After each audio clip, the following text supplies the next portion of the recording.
तमाम तारीफें उस क्रिएटर के लिए जिसने इस यूनिवर्स को एक मकसद के तहत पैदा किया है। रिस्पेक्टेड जनाब जावेद अख्तर साहब, मिस्टर सौरभ द्विवेदी और respected audience, thank you all for being here today. आज की डिबेट में चूंकि हम बात करने वाले हैं डज गॉड एग्जिस्ट के टॉपिक पर, तो ये एक ऐसा टॉपिक है जिसके मुताल्लिक कोई भी डिसीजन लेने के लिए अलग अलग स्टैंडर्ड्स हो सकते हैं। लिहाजा डिबेट के शुरू में यह जरूरी है कि हम ये जान लें कि आज के इस टॉपिक में कौन सा स्टैंडर्ड सही होगा और कौन सा गलत होगा।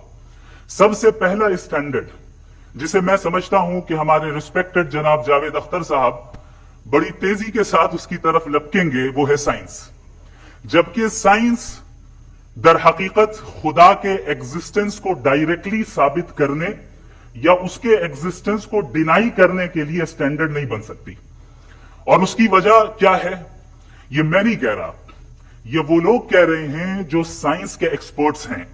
नेशनल एकेडमी ऑफ साइंस कहती है science doesn't have the processes to prove और disprove the existence of God.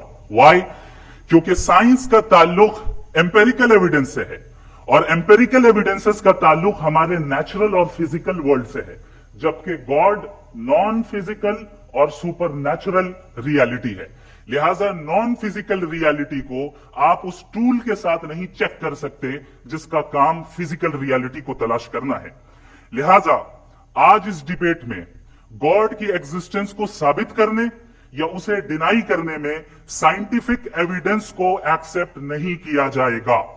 दूसरा स्टैंडर्ड हो सकता है रेविलेशन, कि रेविलेशन के जरिए हम ये साबित करें कि गॉड एग्जिस्ट करता है या नहीं। लेकिन ये स्टैंडर्ड भी आज इररेलेवेंट है। क्यों? क्योंकि रेविलेशन मेरे नजदीक सोर्स ऑफ नॉलेज है, वैलिड सोर्स ऑफ नॉलेज है, लेकिन हमारे जावेद अख्तर साहब के नजदीक ये वैलिड सोर्स ऑफ नॉलेज नहीं है। लिहाजा आज की डिबेट में मैं एक भी एविडेंस किसी भी मजहबी स्क्रिप्चर से नहीं दूंगा ताकि जावेद अख्तर साहब के लिए वो अनएक्सेप्टेबल ना हो।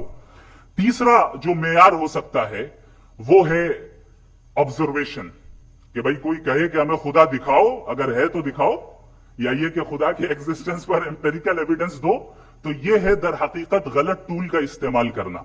ये ऐसा ही है कि जावेद साहब मुझसे ये मुतालबा करें कि मुफ्ती साहब आप मेटल डिटेक्टर के जरिए प्लास्टिक डिटेक्ट करके दिखाएं। अब चूंकि प्लास्टिक डिटेक्ट नहीं हो पा रही है लिहाजा plastic does not exist. No, you are using the wrong tool. इस टूल से प्लास्टिक को डिटेक्ट नहीं किया जाता। लिहाजा मैं समझता हूं कि गॉड के एग्जिस्टेंस पर एम्पेरिकल एविडेंस का मुतालबा करना एक बचकाना मुतालबा है और हमारे रिस्पेक्टेड जनाब जावेद अख्तर साहब इस स्टेज से अब बहुत आगे निकल चुके हैं। अब बचता है एक ही स्टैंडर्ड, और वो स्टैंडर्ड है अक्ल, लॉजिक, रीजनिंग। और यही वो स्टैंडर्ड है जिसके तहत गॉड की एग्जिस्टेंस को साबित किया जाएगा या गॉड की एग्जिस्टेंस को डिनाई किया जाएगा। लेकिन चूंकि ये बहुत इंपॉर्टेंट और सेंसिटिव टॉपिक है, इसलिए लॉजिकल आर्ग्यूमेंट भी ऐसा होना चाहिए जो डेफिनेटिव हो, इनडेफिनेटिव ना हो, जो 2 और 2 4 की तरह बिल्कुल वाजे हो, जिसे लॉजिकली रिजेक्ट करना पॉसिबल नहीं हो। फॉर एग्जाम्पल हम कहें हमारे रिस्पेक्टेड मिस्टर सौरभ साहब ये एक इंसान है और तमाम इंसान कॉन्शियस बीइंग है, लिहाजा नतीजा क्या निकला, हमारे सौरभ साहब भी कॉन्शियस बीइंग है। क्या ये इंडेफिनेट आर्ग्यूमेंट है या डेफिनेट आर्ग्यूमेंट है? ये डेफिनेट आर्ग्यूमेंट है।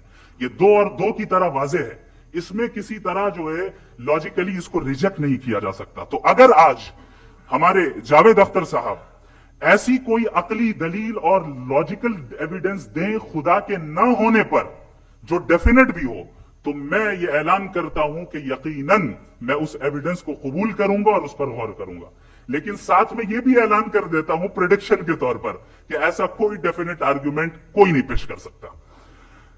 दलील हम देंगे और डेफिनेटिव दलील देंगे, लॉजिकल दलील देंगे, ऐसी दलील देंगे जो एंटायर एथिस्टिक वर्ल्ड उसे रिफ्यूट नहीं कर सकती। चलें अब हम एक एग्जाम्पल सोचते हैं, एक सिनेरियो, सिंपल सिनेरियो, तमाम ऑडियंस से गुजारिश है, हम और आप एक आइसोलेटेड आइलैंड पर हैं, ऐसा आइलैंड जहां पे हमसे पहले कोई कभी नहीं गया। चलते चलते आपके सामने अचानक आपने देखा एक पिंक कलर की बॉल पड़ी हुई है, सबसे पहला सवाल आपके जहन में क्या आएगा कि ये बॉल यहां क्यों आई, कैसे आई, ये पिंक कलर की ही क्यों है, कोई और कलर भी हो सकता था, ये इसी शेप में क्यों है, कोई और शेप भी हो सकता था। नेचुरली आप इस तरफ पहुंचेंगे कि कोई ना कोई है जिसने इन स्पेसिफिक प्रॉपर्टीज के साथ इस बॉल को बनाया है और यहां पे रखा है। चूंकि आप जानते हैं कि ये जो बॉल है इसका एग्जिस्ट करना जरूरी नहीं है, ये एग्जिस्ट कर भी सकती थी, नहीं भी कर सकती थी, और एग्जिस्ट करना ही था तो किसी और फॉर्म में करती, किसी और कलर में करती। अब आप इस बॉल को एक्सपैंड करते चले जाएं, एक्सपैंड करते चले जाएं, एक्सपैंड करते चले जाएं, यहां तक कि ये बॉल यूनिवर्स के साइज की हो जाए। बताइए कि क्या साइज के बढ़ जाने से सवाल बदल जाएगा? हरगिज नहीं बदलेगा। अभी भी सवाल रहेगा, ये यूनिवर्स कहां से आया, इन स्पेसिफिक प्रॉपर्टीज के साथ कहां से आया, क्यों आया, किसने बनाया, ये सवाल उस वक्त भी वैलिड रहेगा। लेकिन ये सवाल अगर हम जनाब जावेद अख्तर साहब से करें तो चूंकि इनका वर्ल्ड व्यू एथिस्टिक है, और सिर्फ इनका नहीं, मतलब जितने भी एथिस्ट हैं और एथिस्टिक वर्ल्ड व्यू को रखने वाले से अगर आप ये सवाल करें कि ये यूनिवर्स कहां से आया, तो इनका जवाब या तो आर्ग्यूमेंट फ्रॉम इग्नोरेंस होगा या डॉगमेटिक होगा। या तो ये कहेंगे कि मुझे नहीं पता कि ये कहां से आया, लिहाजा गॉड डज नॉट एग्जिस्ट, ये आर्ग्यूमेंट फ्रॉम इग्नोरेंस है, या ये कहेंगे कि ये यूनिवर्स खुद ब खुद बन गया। इसका मतलब ये है कि उस बॉल को भी खुद ब खुद बन जाना चाहिए, लेकिन बॉल के ताल्लुक से ये एक्सप्लेनेशन एक्सेप्ट नहीं की जाएगी कि ये खुद ब खुद बन गई, लेकिन यूनिवर्स के ताल्लुक से कर दिया जाएगा। इसे हम दूसरे अल्फाज में डॉगमा भी कह सकते हैं। दूसरी चीज, हमारे जावेद अख्तर साहब जरूर गॉड ऑफ गैप्स की मिसाल भी जरूर देंगे, और मिसाल देंगे कि पहले जमाने में बिजलियां कड़कती थी तो लोगों ने किसी एक खुदा की तरफ, और बारिश होती थी तो दूसरे खुदा की तरफ मंसूब कर दिया, उनके पास दलील नहीं थी। यह हमारा वर्ल्ड व्यू है ही नहीं, यह हमारा वर्ल्ड व्यू है ही नहीं, क्योंकि नेचुरल फेनोमेना के प्रोसेस की इंटरप्रिटेशन को जान लेने से यह कहां से साबित हो गया कि गॉड एग्जिस्ट नहीं करता है। इस पर मैं इंशाअल्लाह अभी आगे बात करूंगा। आप हजरात ये भी देखेंगे, और मैं ये एक्सपेक्ट करता हूं कि हमारे रिस्पेक्टेड जनाब जावेद अख्तर साहब जरूर इमोशनल आर्ग्यूमेंट्स भी देंगे, जो कि एक लॉजिकल फेलेसी है जब बात आती है ट्रुथ को डिसाइड करने में। क्यों? मिसाल के तौर पर वो कहेंगे कि अगर गॉड है तो इविल क्यों एग्जिस्ट करता है, जबकि मैं कहता हूं इविल का एग्जिस्ट करना गॉड के एग्जिस्ट करने की दलील है, उसके खिलाफ नहीं है। चूंकि अगर गॉड है तो हम सब उसके सामने अकाउंटेबल हैं, और अगर हम अकाउंटेबल हैं तो अकाउंटेबिलिटी के लिए इविल का मौजूद होना जरूरी है, उसके बगैर हम अकाउंटेबल नहीं हो सकते। और अगर हम अकाउंटेबल नहीं हैं तो हम जनाब जावेद अख्तर साहब से पूछेंगे कि आप बताएं कि फिर सफरिंग इस दुनिया में क्यों है? अगर खुदा नहीं है तो सफरिंग क्यों है? और उन लोगों के जज्बे का क्या जिनके अंदर सफरिंग के बाद इंतकाम लेने का जज्बा पाया जाता है और वो इस दुनिया से ऐसे ही चले गए, क्या उनकी सारी तकलीफें बेकार चली जाएंगी?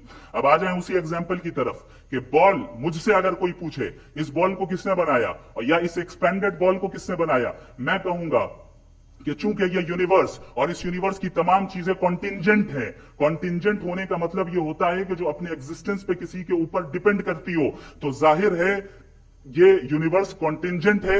और अगर कोई चीज कॉन्टिंजेंट नहीं है तो मैं रिक्वेस्ट करूंगा कि मुझे दिखा दें कि कौन सी चीज यूनिवर्स में कॉन्टिंजेंट नहीं है, हम भी जरा गौर कर लें और हम भी देख लें। और जब कॉन्टिंजेंट चीजें मौजूद हैं तो फिलोसोफर्स की इस्तिलाह के मुताबिक, हम उस टर्मिनोलॉजी के मुताबिक हम उस जगह तक पहुंचते हैं और उस हस्ती तक पहुंचते हैं जिसे नेसेसरी बीइंग कहा जाता है, कि ये वो नेसेसरी बीइंग है जिसका मौजूद ना होना नामुमकिन हो। क्योंकि अगर ये मौजूद ना हो तो सारी चीजें एग्जिस्टेंस में आएंगी ही नहीं, और ये सारी कॉन्टिंजेंट चीजें उसी के ऊपर डिपेंड करती हैं। अब अगर आप ये सवाल करते हैं कि फिर उस हस्ती को किसने बनाया, फिर उसका कॉज क्या है, फिर उसका कॉज क्या है, फिर उसका कॉज क्या है, और एंडलेसली चले जाएं, इसे हम कहते हैं इन्फिनिट रीग्रेस ऑफ कॉजेस, जो कि लॉजिकल फेलेसी है। कॉन्सेप्चुअली इंफिनिटी पॉसिबल है। मिसाल के तौर पे न्यूमेरिकल्स 1 2 3 गिनते चले जाएं, इन्फिनिट नंबर्स है। मैं कॉन्सेप्चुअली बात नहीं कर रहा, प्रैक्टिकली रियलिटी में साबित करके दिखाएं कि infinite regress of causes possible है या नहीं। अगर पॉसिबल है तो हम मान लेंगे, मिसाल दे दें, और पॉसिबल नहीं है तो एक ही ऑप्शन बचता है जिसे हम कहते हैं नेसेसरी बीइंग। ऐसी नेसेसरी बीइंग जो इंडिपेंडेंट है, क्योंकि अगर वो डिपेंडेंट हुई तो वो नेसेसरी नहीं रहेगी। ऐसी इंडिपेंडेंट बीइंग जो इटर्नल है, अगर वो इटर्नल नहीं होगी, उसकी बिगिनिंग होगी तो वो खुद कॉन्टिंजेंट है। ऐसी बीइंग जो पावरफुल है, क्योंकि कॉन्टिंजेंट को एक्चुअलाइज करने के लिए पावर चाहिए। ऐसी बीइंग जो इंटेलिजेंट है और नॉलेजेबल है, क्योंकि ये यूनिवर्स स्पेसिफिक फॉर्म और स्पेसिफिक लॉज ऑफ नेचर के तहत प्रिसाइजली चल रहा है। Thank you. تھینک یو مفتی صاحب.